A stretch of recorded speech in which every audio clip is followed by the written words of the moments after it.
kwa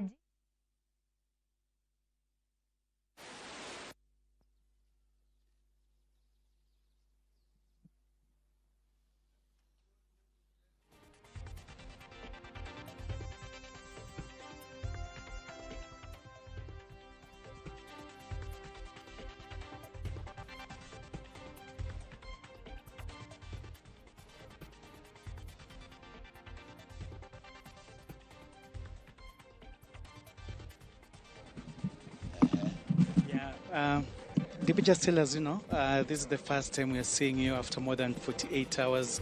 Sorry for, that particular scenario. And we saw you in the morning wishing Kenyans a happy, Shujaa Day through your ex-official account. We saw you also wishing Kenyans a happy Shujaa Day during through your official X account, but we are seeing you for the first time in more than 48 hours. Just tell us about your status. Thank you very much. I think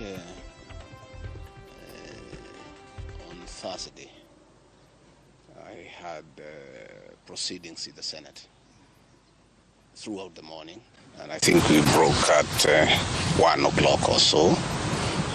And I retreated to Harambee House Annex for lunch with my team of lawyers and a few of my senior officials in the Office of the Deputy President.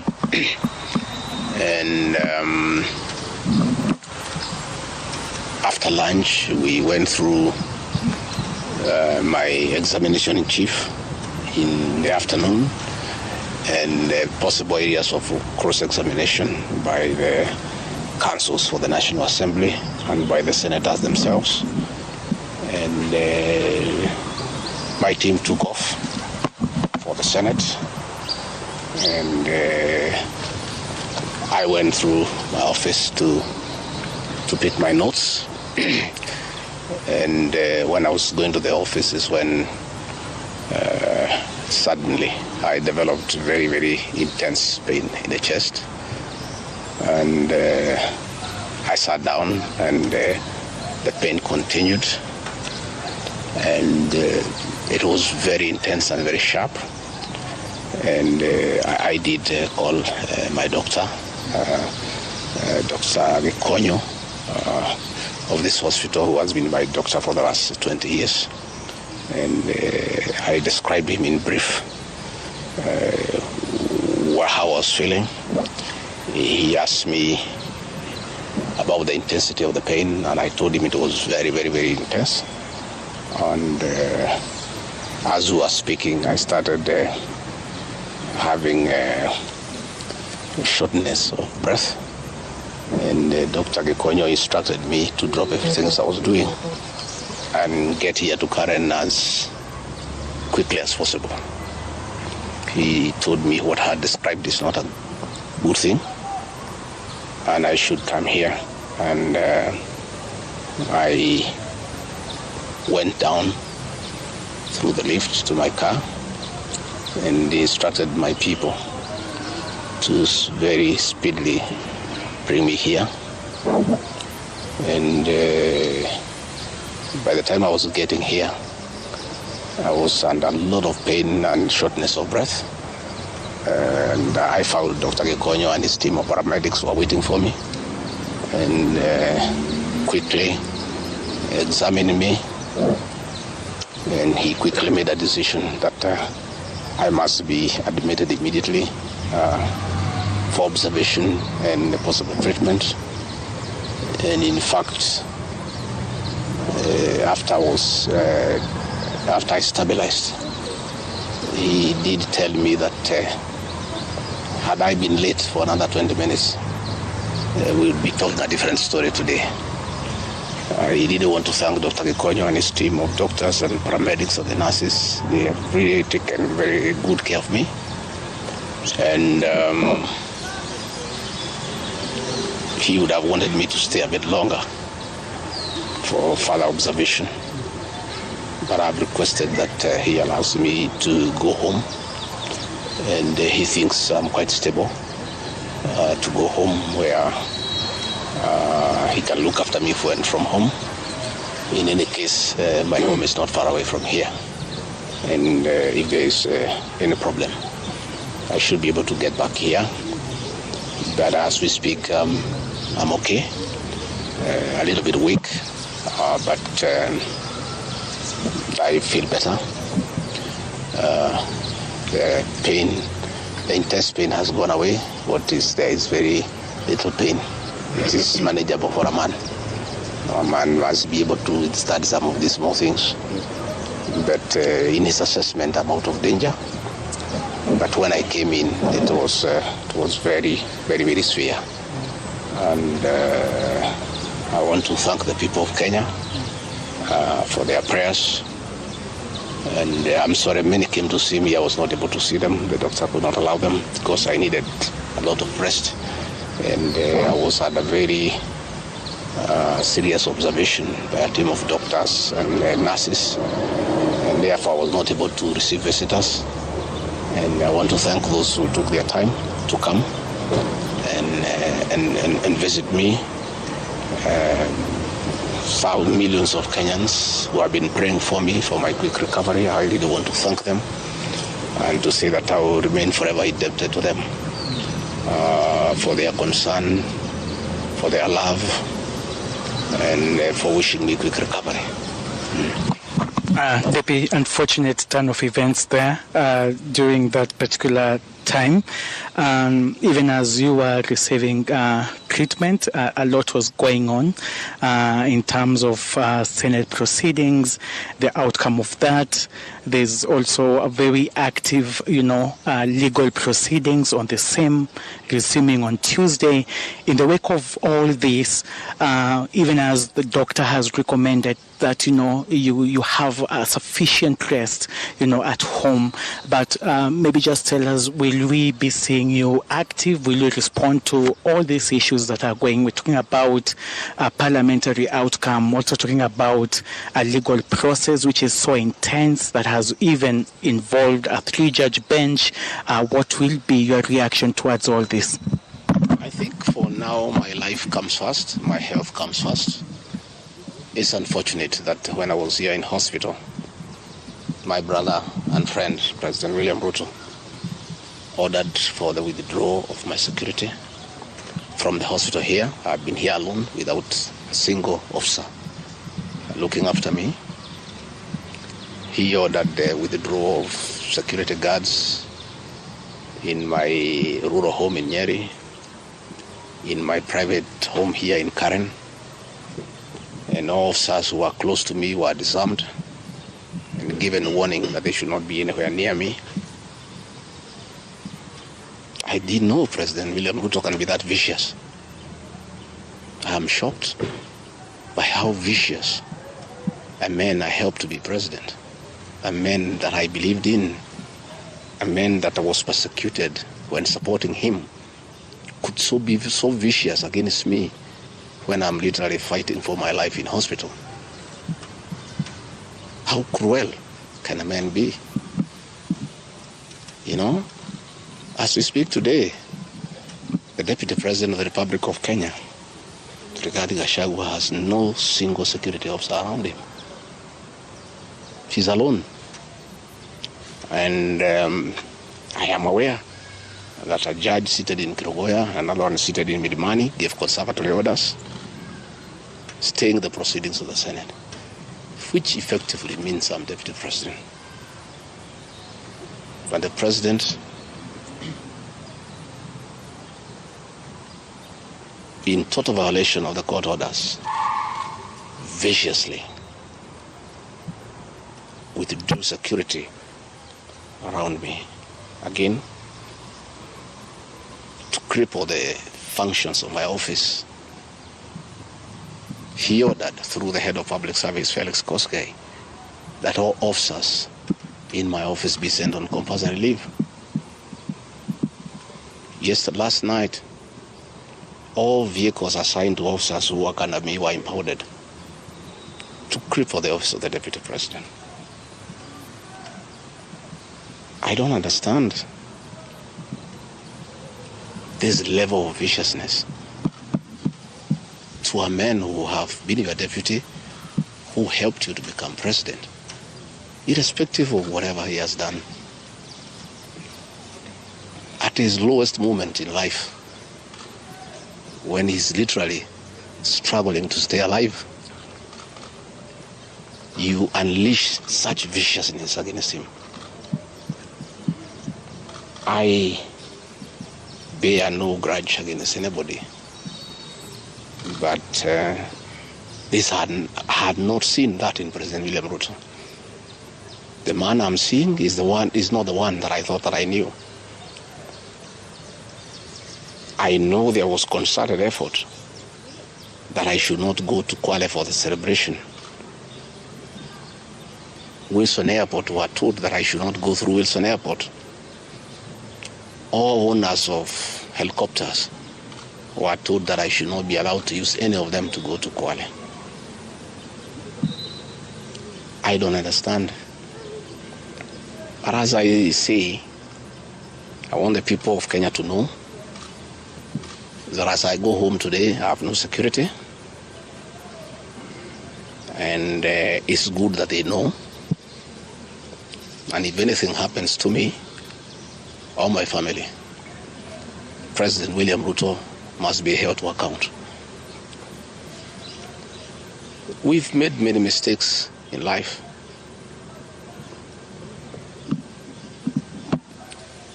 And we keep on learning. I trusted President William Ruto. The people of the region where I come from, the Mount Kenya region, trusted him. In fact, as we were preparing to go to office, nobody else trusted him. Musalia Mudavadi demanded that they must sign an MOU with him, which they did. Moses Wetangula demanded that they must sign an MOU with him, which they did. Amason Kingi demanded the same. Alfred Mutua, everybody else. I'm the only man who trusted him. Verbally, because we are Christians. We used to go to church together. And as a Christian, I believed a fellow Christian that he would never betray me or my people. For the last 1 year, it's been very difficult for me. But I'm a very persevering man, very enduring. And what happened on Thursday is a culmination of continuous persecution and stress for a year. And when I look at it, probably it is history repeating itself. That President William Ruto wanted to take me the route President Daniel Arap Moi took Kenneth Matiba. He pushed Matiba up to getting a stroke and eventually dying. When I look to what the president is doing to me, especially now when I'm in hospital, crippling me, treating me like an animal, I think he wanted to take me the Matiba route. But God is gracious. It didn't happen that way. I hear many of his people are calling here asking whether I'm dead, whether I'll survive, whether I'll recover. They were celebrating. It's the most unfortunate thing that has ever happened in this country. That you can be so vicious to a man who helped you to be president. And the crime of this man, telling you the truth. Don't evict people without compensation, Mr. President. Mr. President, don't overtax people. You are killing them, you are killing their businesses. Don't force a housing program on people. If people do not want these houses, don't force them. My only problem with the president is just being truthful, because nobody else can tell him. The framers of the 2010 Constitution wanted a deputy president who is elected as a buffer who can stand for the people. The charity we are being treated for, too, is get rid of an elected deputy president and appoint a control freak. A fellow you appoint who cannot ask a question, who cannot say anything. And I'm sure if they succeed, he'll be asked to sign an undated resignation letter so that in case he starts asking questions, he can just be told to resign. But the framers of the 2010 Constitution were very clear in their mind why they wanted a deputy president who is elected. I'm the only man in the cabinet and in the whole government who can stand up to President William Ruto and tell him, hey brother, this is not right. This Adani thing is not good for the country. There's too much corruption, Mr. President. This how thing is being forced down on the people of Kenya. And they don't like it. Please don't force it down on them. You know, situations where medical equipment that was being supplied by Kenyans to the Ministry of Health now has been given to one single Asian. I said, Mr. President, this is not right. We are killing our business people. So, as we speak, I say that my lawyers are in court. We have faith in our judiciary. And I requested that, according to the rules of natural justice, I be accorded an opportunity to be heard in the Senate. You remember I presented myself to the National Assembly and defended myself. In the Senate, I was there day one. And even when the Speaker asked me to sit down to listen to the charges, I decided to stand up to face my accusers.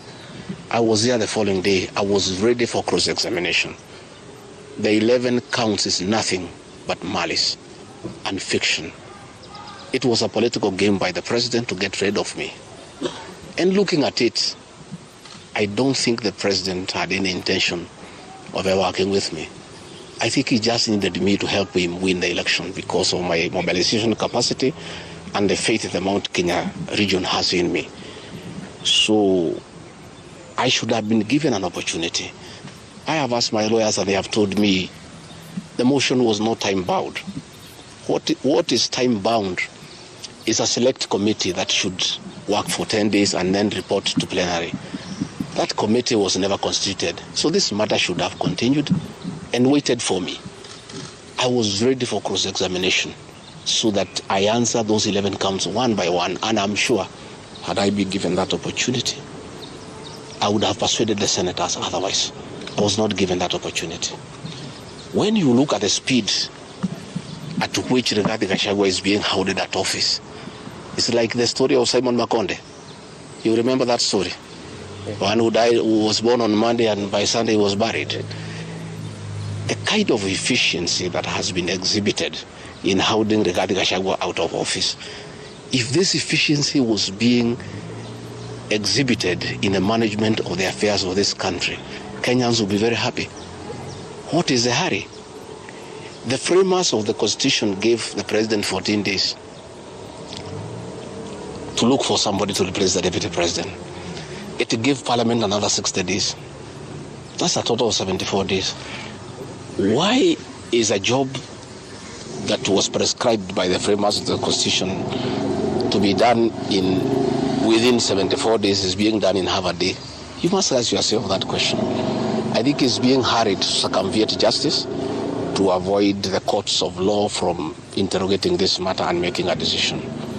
The courts told us they don't want to interfere with the process, to let the parliamentary process get finished and then go to them. We have gone to them now. It's over. The courts will interrogate the process and make a determination. But I ask, let the president obey court orders. Through a court order, Gachagua is deputy president. Why doesn't he have cars? Why doesn't he have security? Why has his office been made dysfunctional? I think it's very important. But finally, I want to tell the people of Kenya that I don't feel safe. And for the first time, let me say that on 30th of August, in Kisumu,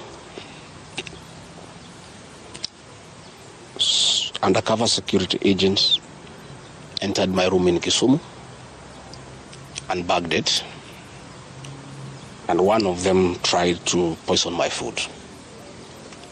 But we detected it and we were able to escape the scheme.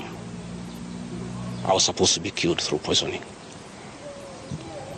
On 3rd of September, in Nyeri, another team from the National Intelligence Service came to Nyeri and tried to poison food that was meant for me and Kikuyu Council of Elders. I did report this matter to the National Intelligence Service, and the officers who were assigned to my office, I asked them to leave because I felt I was not safe. After the 2 attempts to assassinate me through food poisoning failed, it is when this impeachment motion was hatched. When my security was withdrawn here, officers from the National Intelligence Service have been hovering in every room, in every compound here, to an extent that I had to call my wife and my children to come and stay in my room, just in case they get entry to my room or compromise the people who are treating me. So, regarding Gachagua and his family, feel very exposed because these people have tried to kill us before. They have now tried to get us out of office. So I asked President William Ruto, my brother, I helped you to be president. Leave me alone. Leave my children alone. Do whatever you want, but let me live. Let me look after my children. You can do whatever you want with the country, but allow me to live. Because I was there for you when you needed somebody to be there for you. When you are in trouble and you needed a man who could stand with you, I stood with you, with my family. You have paid us in kind by being so cruel and vicious against us. We are simple people. We are a very small family. Let us be. Do whatever you want, but please, Mr. President, I beg you, don't kill us. Don't kill my children. You have caused me enough pain for the last 1 year. Please, leave me alone. Let me be. God will take care of me. I don't have to have security. I don't have to have drivers. I don't have to have cars. Please allow me to have my peace, if nothing else. And remember, I was there for you when you needed a man to be there for you. Let the courts of law uphold and protect our Constitution. I ask the Chief Justice, Martha Koome, to live true to the fidelity of our Constitution, to make sure that this is a country of the rule of law, to allow the court process to take place and ensure that this process is not nugatory. There are orders asking that Rigathi Gachagua remain in office until this matter is heard and determined. Let it be. Thank you very much. Just a quick one, please. I don't want to say.